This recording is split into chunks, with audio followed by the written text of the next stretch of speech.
Seja bem-vindo ao canal Histórias de Terror. Já passamos de 1000 inscritos e convidamos a você que não se inscreveu, se inscreva para alcançarmos nossa meta de 5000 inscritos. Não esqueçam de deixar o seu like. Vamos às histórias? A Valsa do Demônio. Era um dia como qualquer outro. Estava quente e seco. O sol castigando os braços semicobertos pelo uniforme da escola, o suor escorrendo pelas costas, ela arfava um ar quente e ácido.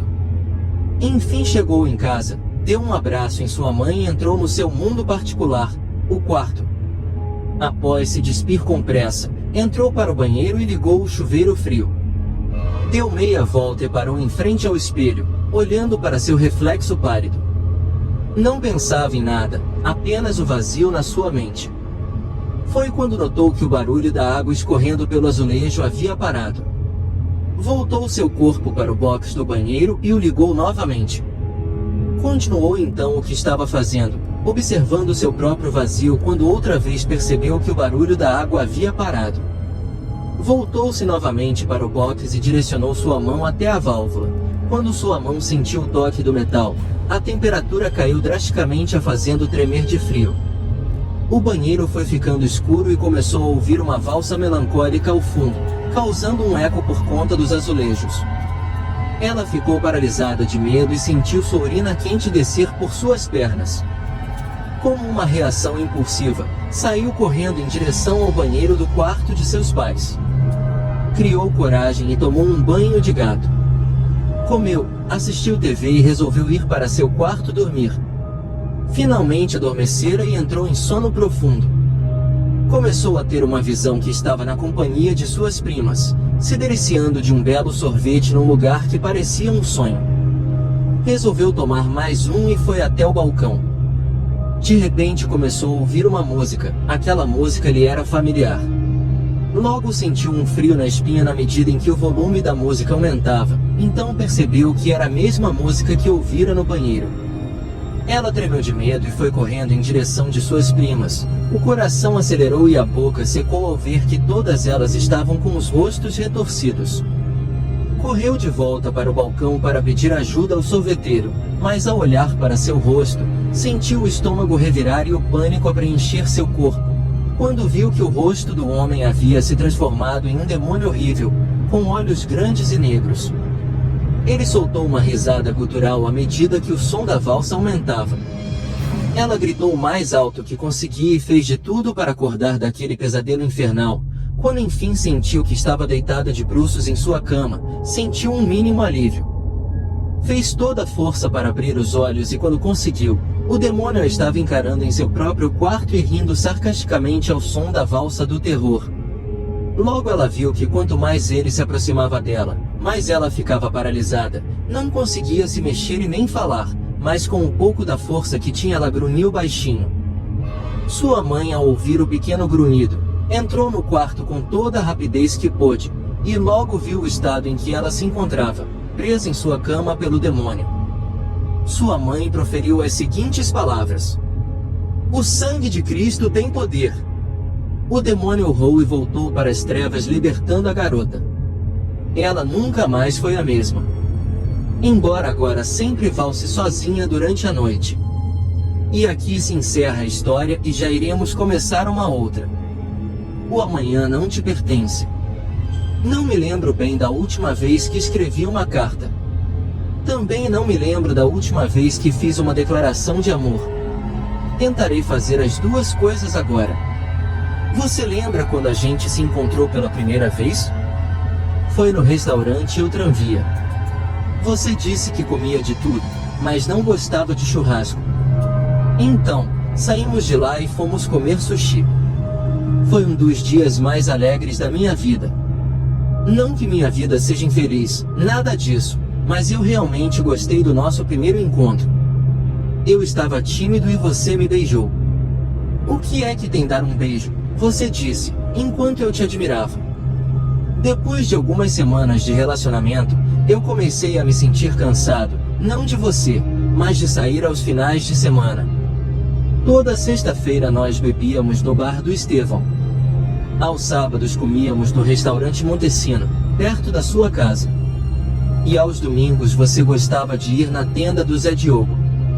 Ou seja, eu nunca descansava. Eu adorava ficar com você, mas não gostava de sair o tempo todo. Não vou mentir, no início era muito bom, porque honestamente, você era uma espécie de troféu para mim. Em todos os lugares que entrávamos, todos olhavam para você. Infelizmente, com o tempo descobri que não era por causa da sua beleza. Da última vez que saímos juntos, o atendente da vinícola Ramos pediu para eu me afastar de você. Ele sempre te olhou diferente, era óbvio que se eu te deixasse, ele tentaria algo. Sei que parece um ciúme bobo, mas eu não podia te deixar. Mas para minha desgraça, eu não só podia, como deveria ter te deixado. As pessoas não te olhavam por admiração, mas por medo. Quando vi seus cabelos caídos no ralo do banheiro, fiquei preocupado. Quando você começou a cuspir sangue, eu achei que você estava morrendo. Você deveria ter me contado a verdade. Eu nunca entendi o que você viu em mim. A única coisa positiva em mim era meu bom humor, minha vontade de viver. E agora parece que nem isso eu tenho mais. Eu te amei, de verdade. Mas tudo mudou quando encontrei o saco mojo atrás do guarda-roupa. Assim que o queimei, percebi que você começou a envelhecer rapidamente. Qual é o seu nome, bruxa? Hoje, enquanto você corre atrás de outras pessoas para drenar suas almas, eu, preso nessa cadeira de rodas que você me colocou, depois de sugar minha alegria, seguro o mojo e digo: o amanhã não te pertence. E aqui se encerra a história e já iremos começar uma outra. No silêncio do cemitério.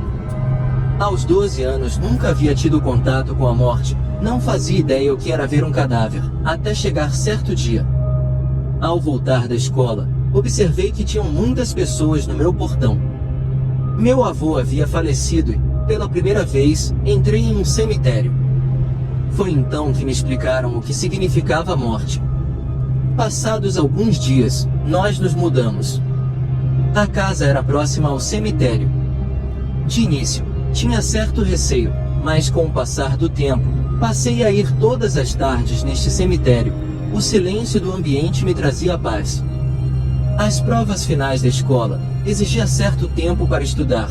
Nos intervalos eu procurava relaxar e caminhar entre os túmulos, observando as lápides, o ano da qual haviam nascidos, até a data de falecimento, e reparava também em suas fotos. Me perguntava sobre o sentido da vida e se haveria vida após a morte. Anos se passaram desde então. Me formei na escola, porém alguns hábitos permaneceram em minha personalidade. Eu era reservado e com poucos amigos.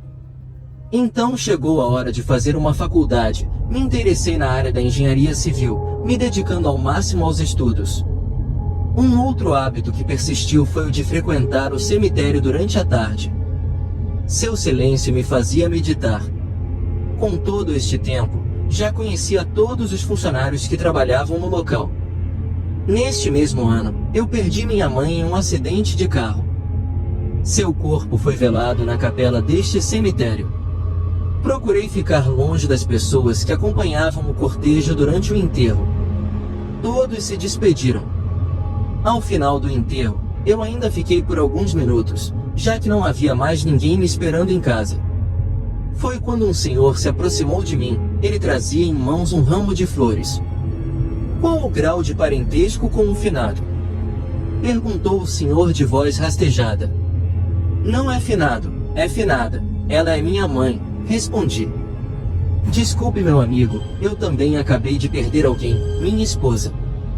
Conversamos por algumas horas. Como já era tarde, nos despedimos e seguimos nosso caminho. Eu sempre voltava para aquele cemitério e sempre encontrava aquele senhor, com o ar sereno e o ramo de flores nas mãos.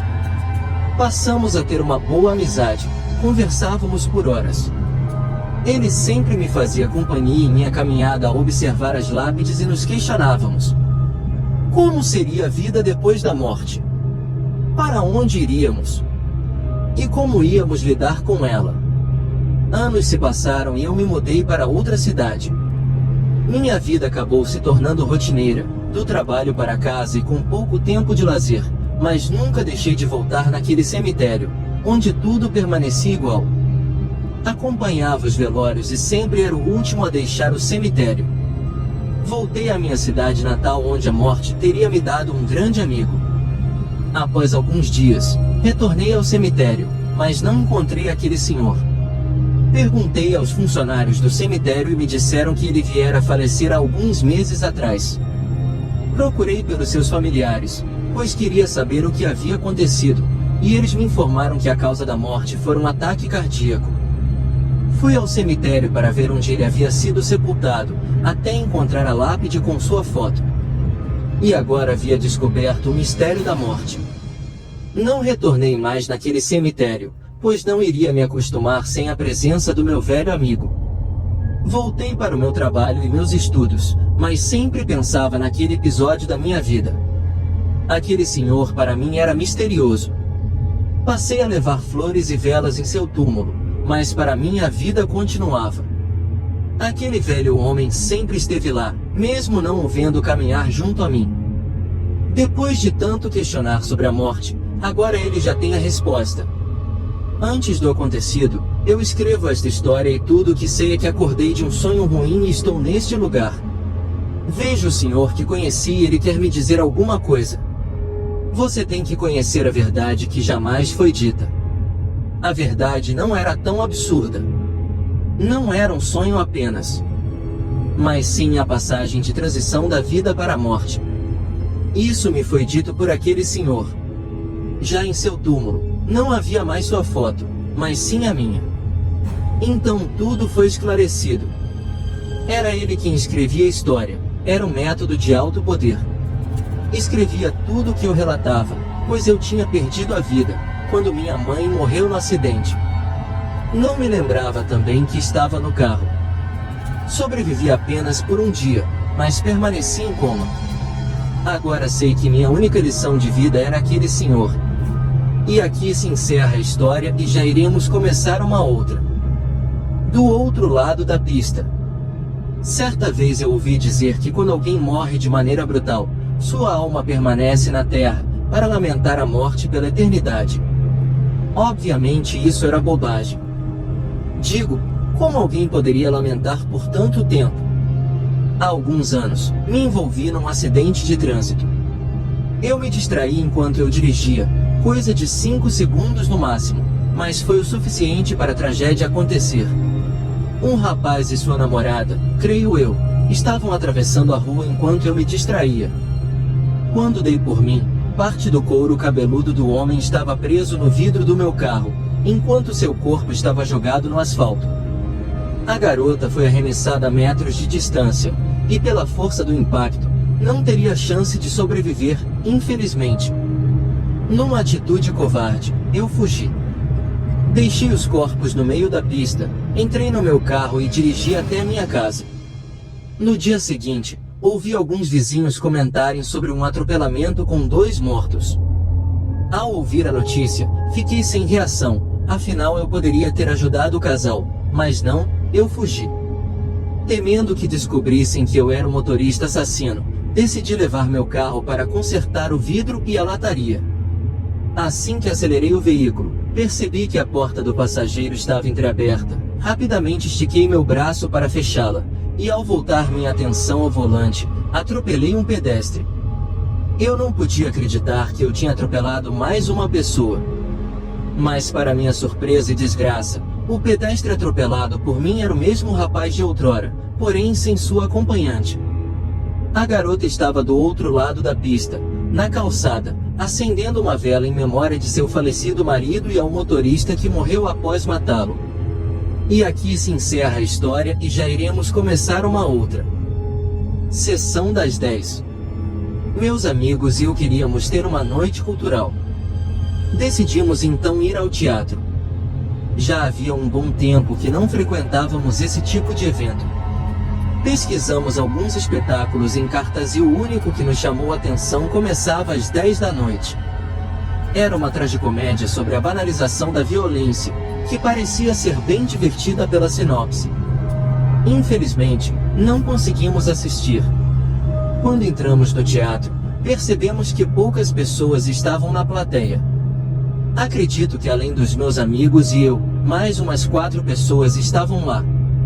Depois do terceiro sinal, as luzes se apagaram, as cortinas se abriram e o foco âmbar iluminou o proscênio. Alguns acordes eram tocados no piano, quando de repente um grito nos assustou. A atriz entrou em cena usando apenas um vestido preto. Ela não usava roupas íntimas. Por alguns segundos fomos observados por ela, era como se a atriz nos julgasse com o olhar. Aos poucos, o som do piano parou e a atriz começou a chorar. Logo em seguida, 2 atores entraram em cena segurando 2 facas, que a princípio, pareciam ser reais. Nenhum dos atores havia dito uma palavra. O iluminador acendeu a luz da plateia e a atriz apontou na direção de um casal que assistia o espetáculo. Os 2 atores foram até o casal e levaram uma garota para o palco. Chegando lá, vendaram a espectadora que estava assustada. O rapaz que a acompanhava se manteve inerte, nada fez. Depois de vendar a mulher, a colocaram sentada numa poltrona e amarraram suas mãos. Nesse momento ela começou a reclamar dizendo que não queria estar lá. Gritou pelo seu namorado, mas ele continuou sentado na poltrona, apenas observando. Levei um tempo para perceber que o rapaz já estava morto. Em questão de minutos, a garota que acabara de subir ao palco estava degolada no chão. Um dos meus amigos se desesperou e tentou se levantar da poltrona. Foi golpeado logo em seguida. Demorei para perceber, para aquilo não era um espetáculo teatral, e não digo isso como crítico de arte. Realmente não era um espetáculo, pois todo o elenco estava morto no camarim.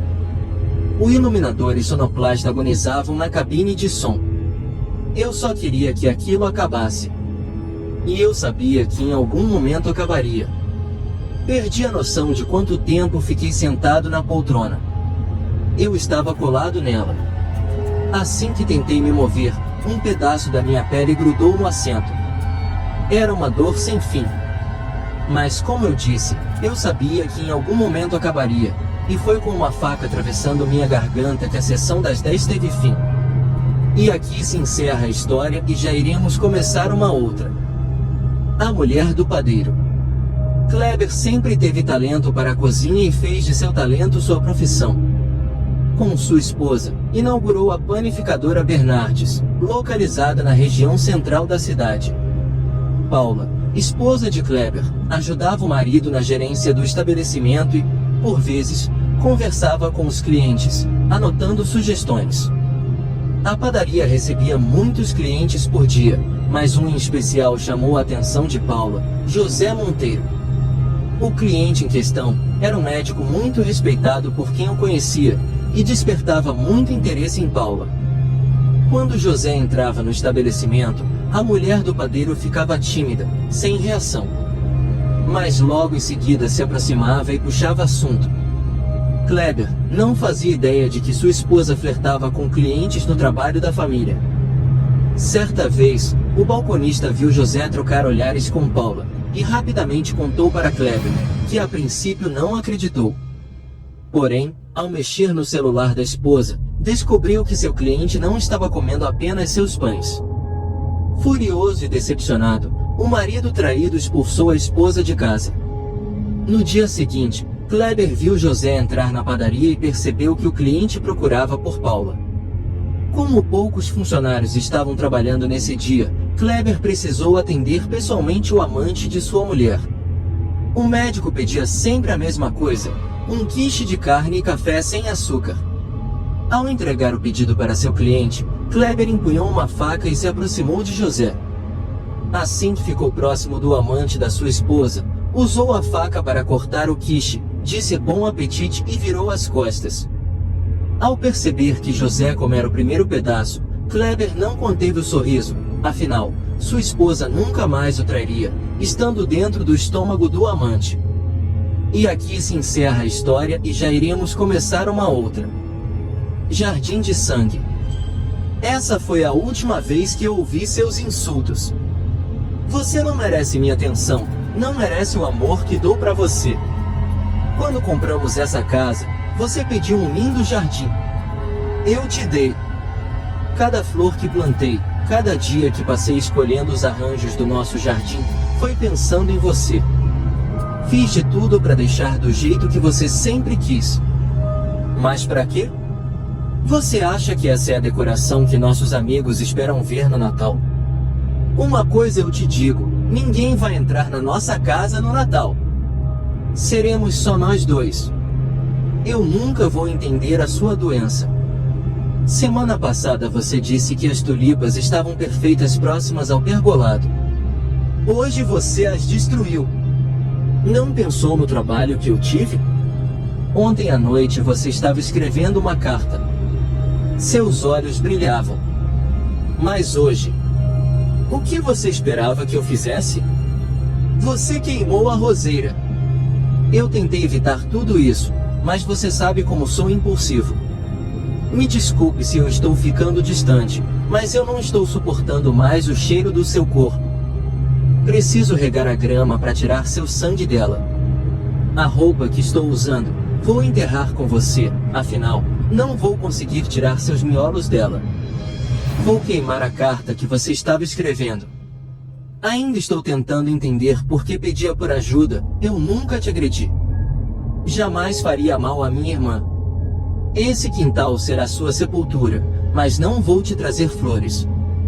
Você destruiu o nosso jardim. E aqui se encerra a história e já iremos começar uma outra. Smeg. E lá estava Marta iniciando mais uma semana. Era hora de treino pesado após a orgia alimentar das festas de fim de ano. Depois de muita rabanada, bolinhos de bacalhau, pudins, entre outros mais variados tipos de guloseimas, decidiu-se pela eliminação do sobrepeso. Marta muito lutava contra a balança. A idade avançando rapidamente e o metabolismo cada vez mais lento. Tomava chás e fazia N tipos de dietas que descobria no Dr. Google, fornecidos pelos nutricionistas made in China da internet. Entre uma pedalada e outra na bicicleta da academia, Marta avistou um rosto conhecido. Uma moça de malha de ginástica lhe sorria e acenava para ela. Marta sabia que a conhecia de algum lugar, então se lembrou. Mas não era possível. Era Maria, uma colega de trabalho antiga. Não era possível. Maria estava muito linda, elegante e até gostosa, arriscou-se a pensar. Maria era obesa mórbida e há alguns meses tratava dos trâmites e preparativos para sua cirurgia bariátrica.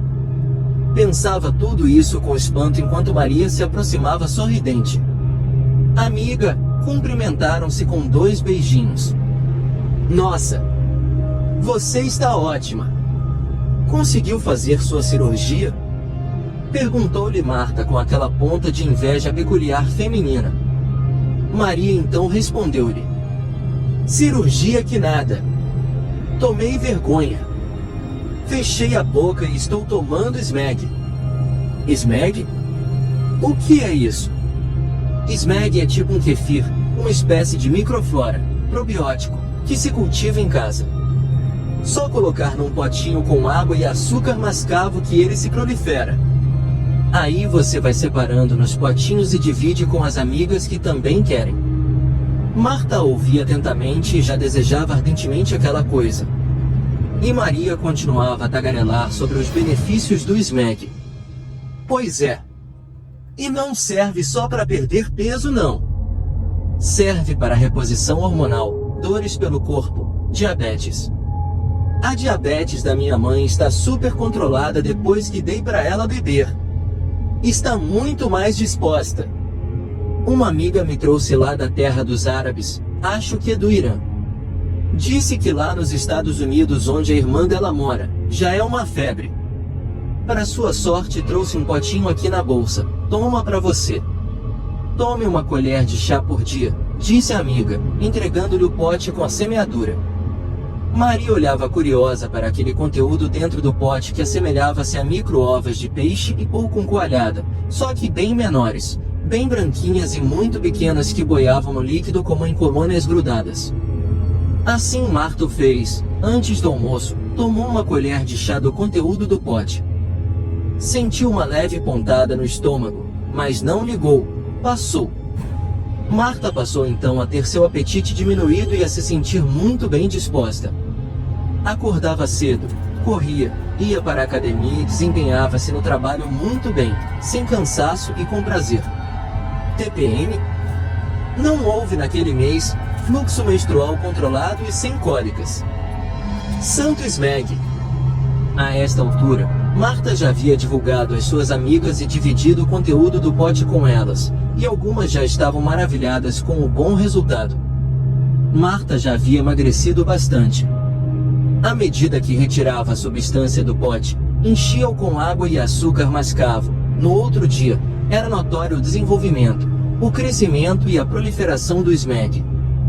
Numa determinada madrugada, acordou com dor de estômago, nada alarmante, mas incômoda. Marta foi ao banheiro, fez xixi e olhou-se no espelho satisfeita com sua nova silhueta. Dirigiu-se à cozinha a fim de beber um leite gelado, santo remédio para o estômago. Ao abrir a geladeira, assustou-se com o que viu. O pote de Smeg encontrava-se destampado, caído na prateleira e o conteúdo derramado se movia. Ela esfregou os olhos, não acreditando no que via. Fixou melhor a visão, aproximou-se e confirmou o que via. Aquilo estava se mexendo. Deslizava lenta e notoriamente, voltando ao pote que encontrava-se caído e destampado na prateleira da geladeira. Horrorizada, Marta afastou-se, ferveu um pouco de água na chaleira e despejou naquele conteúdo que se desfez diluindo-se. Lembrou-se da amiga Maria, que havia lhe apresentado aquela substância, correu ao telefone e ligou para a mesma. Olhou para o relógio, 3h30 da manhã, dane-se a hora, pensou. Atendeu do outro lado uma voz feminina sonolenta e rouca. Marta desculpou-se. Se identificou e perguntou pela amiga Maria. A voz do outro lado titubeou e perguntou. Sinto muito. Você não soube? Maria faleceu ontem. O câncer a matou em pouco tempo. Perdeu muito peso. Marta nada mais ouvia, largando o telefone ao chão. O que seria aquela substância que ninguém se preocupou em saber ao certo o que era e de onde vinha? E sim com seus resultados maravilhosos e milagrosos. Sentindo seu estômago embrulhar, foi tomada por fortes náuseas e correu para o banheiro. O Smeg! Pensou.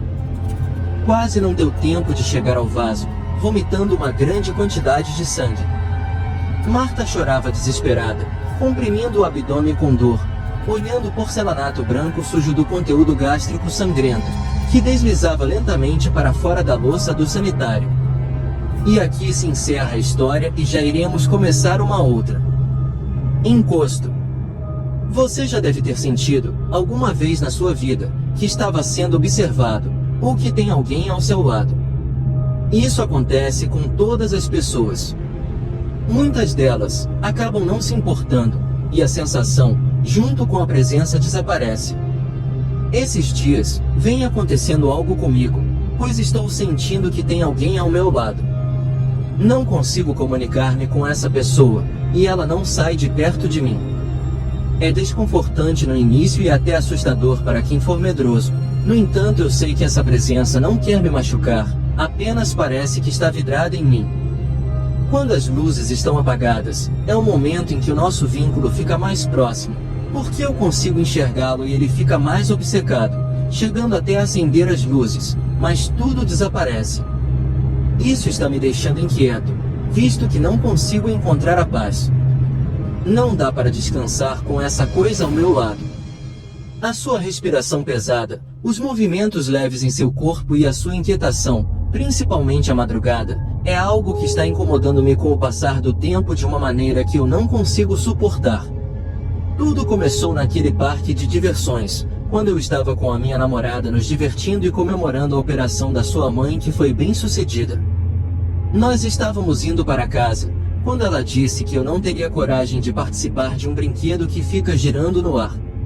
Aquilo, de fato, é um pouco assustador, e tenho certeza que boa parte da imundície são vômito de pessoas. Entrei do brinquedo e o velho pediu para que eu segurasse firme. Antes mesmo que ele terminasse de falar, os seus braços esbarraram no aparelho e ele começou a girar. Saí um pouco tonto e confuso, após esse parque, e aquela noite, algo naquele brinquedo, algo naquele momento, fez com que eu continuasse aqui, com essa coisa no meu pé. Sei que ele não vai me deixar sossegado, e essa manhã espero que tudo tenha um fim. Espero conseguir comunicar-me com ele de uma vez por todas e saber o que deseja e quais são as suas intenções com a minha pobre alma. Cheguei até um espírito, com aquilo do meu lado. Dava para sentir a vibração entre nós dois, e o homem, com dons especiais, logo percebeu que estava diante dos seus olhos.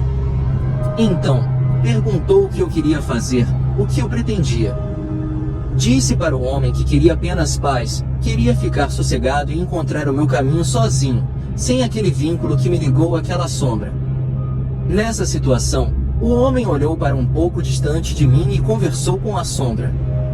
As suas palavras foram tudo o que eu precisava e acredito que eram tudo o que ele precisara escutar para finalmente me largar.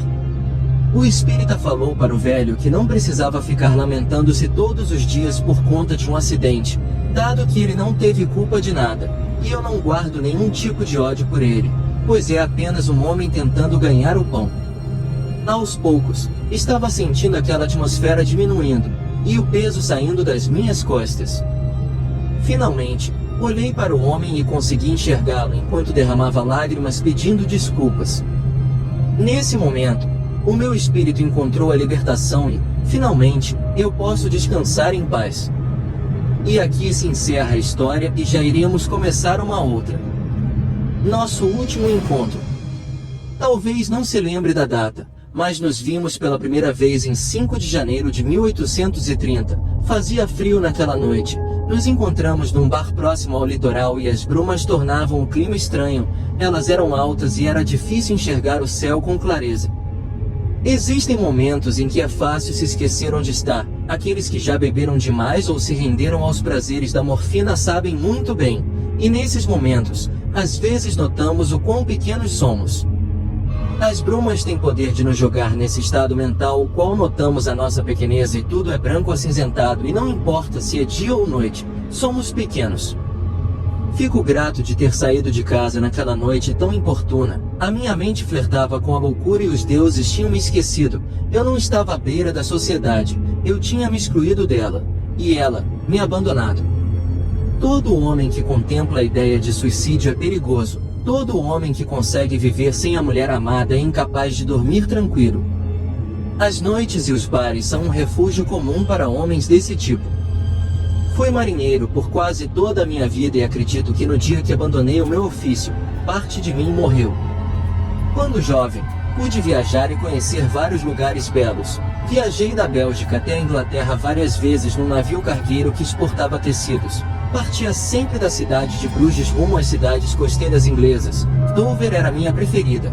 O meu pai dizia que as cidades possuíam vida própria e personalidade, que cada lugar era diferente do outro na sua essência e que dessa forma, cada cidade moldava os seus cidadãos. Às vezes, alguns homens nasciam em cidades erradas, por isso se mudavam.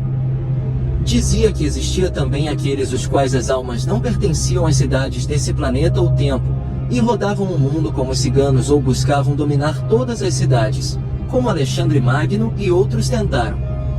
As cidades inglesas são poderosas e assustadoras, o ar é frio e a beleza é crua e séria.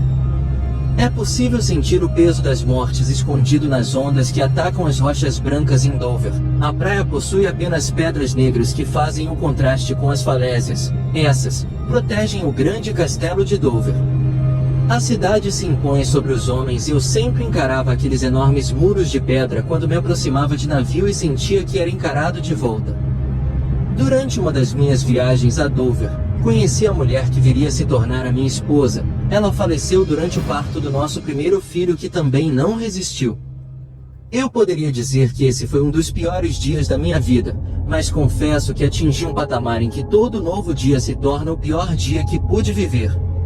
A última vez que nos vimos, era 5 de janeiro de 1830 e eu tentei tirar a minha própria vida. Fazia frio. Você me aguardava escondida do lado de fora do bar. Eu carregava comigo uma garrafa e a usei como instrumento para o meu desejado último ato. Tivemos uma conversa tão agradável como esta, mas o destino interveio e homens me viram sangrando jogado ao chão, sozinho, para morrer. Hoje fazem 15 anos, e mais uma vez eu posso ver o seu rosto e confirmar que não tive alucinações e não rompi a linha da sanidade. Eu realmente tive um encontro com a morte e sobrevivi. Certamente não sobreviverei outra vez. E aqui se encerra a história e já iremos começar uma outra. A despedida. Era época de festas, Natal, Ano Novo. Existia um casal que morava na rua onde eu, Denis, também morava, Rua Vida Bela. Eram Tatiane e Tiago, um casal totalmente apaixonado um pelo outro. Não tinha o que dizer sobre algum aspecto ruim. Mais uma vez final de ano chegando, e eles estavam se preparando para mais uma viagem como faziam todos os anos. Eu mal viajava por conta do meu serviço de segurança no hospital, e querendo ou não, tive que fazer plantão em pleno Natal. Em todos os anos, esse casal passava seu Natal na casa da mãe de Tatiane, pois lá se reuniam todos de ambas as famílias e comemoravam com muita alegria. Então, eles seguindo em direção à casa da mãe de Tatiane, em uma rodovia próxima, foram atingidos por um veículo descontrolado que acabou capotando o carro do casal. Por ter sido um grave acidente, Tiago acabou falecendo na hora, mas Tatiane ainda estava viva, porém inconsciente. Como o hospital onde eu trabalhava era próximo do local onde aconteceu o ocorrido, com rapidez foram levados até lá, colocaram Tatiane em uma cama e após o trabalho do médico, verificando as feridas que foram poucas no caso dela, ela depois de alguns minutos abriu os olhos, meio que assustada perguntou sobre seu marido, disseram que ele estava inconsciente, porém já estava morto, mas para transtorná-la no momento, pediram para ela descansar um pouco, e ela acabou dormindo. Eu estava vendo tudo da sala de segurança, então eu vendo que estava tudo calmo naquele momento, olhei para uma outra câmera que indica o corredor de frente para o quarto onde se encontrava, e tudo normal, até que voltei novamente a olhar na câmera onde ela estava e por incrível que pareça, tinha mais alguém naquele quarto. Não era médico, nem enfermeiro, era bem parecido com o falecido Tiago, ex-esposo de Tatiane, mas como estava morto, rapidamente fui ao telefone e indiquei alguém próximo ao quarto e verificasse o local. Um dos seguranças que estava lá embaixo foi correndo, eu olhei na câmera de novo e o tal rapaz não estava mais, e o segurança que foi lá, falou que ninguém passou por lá, que eu deveria me acalmar, talvez deveria ser a quentura da sala que me fez delirar. O segurança saindo de lá, imediatamente apareceu novamente aquele rapaz, mas não tinha passado pelo segurança, simplesmente apareceu como uma alma, e eu fiquei paralisado com aquilo, olhando a reação daquele espírito. Ele foi dando passos até perto do rosto de Tatiane, ficou por um tempo e simplesmente olhou para a câmera, era Tiago, era o espírito dele, depois de olhar fixo para a câmera, ele desapareceu. Até hoje eu não entendo, às vezes acho que é loucura, mas às vezes acho que ele queria apenas se despedir de Tatiane. E aqui se encerra a história e já iremos começar uma outra. Luz do banheiro. Apesar de isso ter acontecido algumas vezes, foi o único tipo de experiência sobrenatural que eu tive. Tudo começou quando a minha família se mudou para a nossa nova casa. Eu não sei o histórico dela, se é muito antiga, quantas famílias já moraram nela, mas a casa não parece ser muito antiga. Eu até que estava empolgado com a nova casa, finalmente eu teria um quarto só para mim, e ainda por cima era uma suíte. No primeiro mês nada de normal acontece, pelo menos nada que eu tenha notado. Eu estava apenas acostumando com a casa, com os barulhos dela, com a iluminação dela. Mas na metade do segundo mês foi que tudo começou. Eu acordei no meio de uma noite, sentindo uma luminosidade no quarto. Da minha cama dá para ver a porta do banheiro, e quando eu abri o olho, vi que ela estava fechada, como eu sempre deixo ela, mas que tinha uma luz saindo por debaixo dela. Eu pensei, acho que esqueci a luz do banheiro acesa, mas como estava morrendo de sono, só virei a cabeça para o outro lado e continuei dormindo. Na manhã seguinte eu levantei e fui para o banheiro, mas a luz estava apagada. Pensei que alguém devia ter visto a luz acesa e apagou ela, já que eu durmo com a porta do quarto aberta. Alguns dias depois eu acordo de novo com a luz do banheiro acesa, passando por debaixo da porta, e de novo eu só virei para o outro lado e continuei dormindo, e de novo de manhã a luz estava apagada. Isso aconteceu uma terceira vez algum tempo depois. Só que dessa terceira vez eu tinha certeza que eu não tinha deixado a luz acesa, porque eu lembro que estava sentado na cama lendo uma revista e levantei só para apagar a luz do banheiro antes de dormir. Foi então que eu resolvi perguntar para minha família se tinha alguém usando o meu banheiro de noite. Todos falaram que não. Então isso aconteceu de novo pela quarta vez, e foi aí que eu vi que algo de estranho estava acontecendo. Quando eu acordei de noite com a iluminação vinda pela fresta debaixo da porta do banheiro, eu resolvi levantar e ver se tinha alguém no banheiro. Quando eu abri a porta, ele estava vazio. Então eu apaguei a luz, voltei para a cama e dormi. Algum tempo depois, não sei exatamente, porque não olhei no relógio, eu acordei com a luz acesa de novo. Achando que era algum dos meus irmãos, eu levantei e fui para o banheiro apagar a luz, mas assim que eu encostei na maçaneta da porta, a luz lá dentro apagou. Então eu pensei, é agora que eu pego. Quando eu abri a porta e acendi a luz, o banheiro estava vazio. Não tinha lugar onde se esconder, simplesmente não tinha ninguém lá dentro. Quem tinha acendido a luz? E mais importante ainda, quem tinha apagado a luz? Eu senti um frio subindo pela minha espinha enquanto estava lá parado, tentando entender o que estava acontecendo. Aquilo tinha acabado de ficar estranho demais para o meu gosto. Eu resolvi que era melhor ignorar aquilo e voltar a dormir.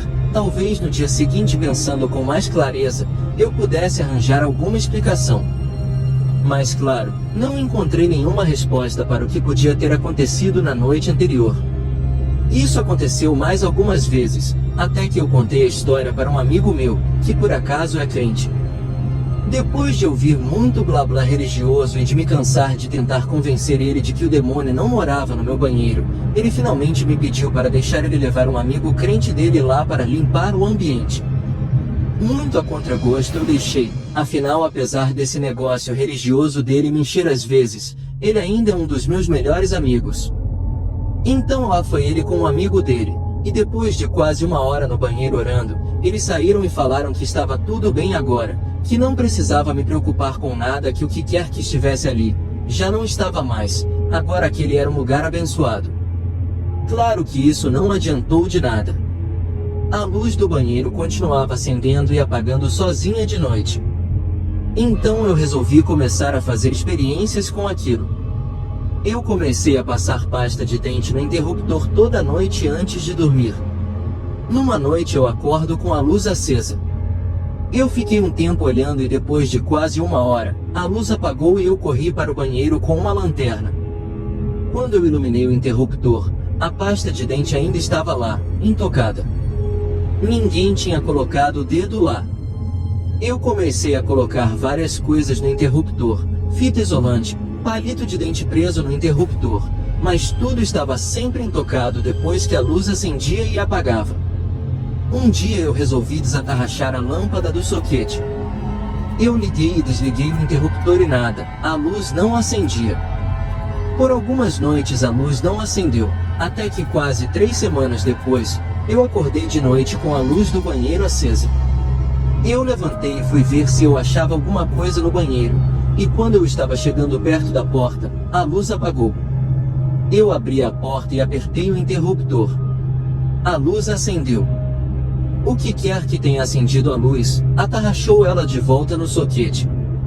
E até hoje eu não sei o que acende e apaga a luz do banheiro. Nunca ouvi nada lá dentro. Nunca vi nenhum vulto perto da porta de noite e nem nenhuma sombra pela fresta da porta. Nunca nada de ruim me aconteceu no quarto ou no banheiro. Claro que isso ainda me assusta um pouco, mas eu aprendi a conviver com a luz misteriosa do banheiro. Claro que eu podia deixar a porta aberta, para tentar ver o que acende e apaga a luz, mas essa ideia não me agrada muito. Prefiro que o que quer que seja, fique lá no banheiro e eu aqui fora, com uma porta separando a gente. E aqui se encerra mais um relato. Espero que tenha gostado e deixe seu like. É muito importante para continuar produzindo esse conteúdo para vocês. Nos vemos em breve.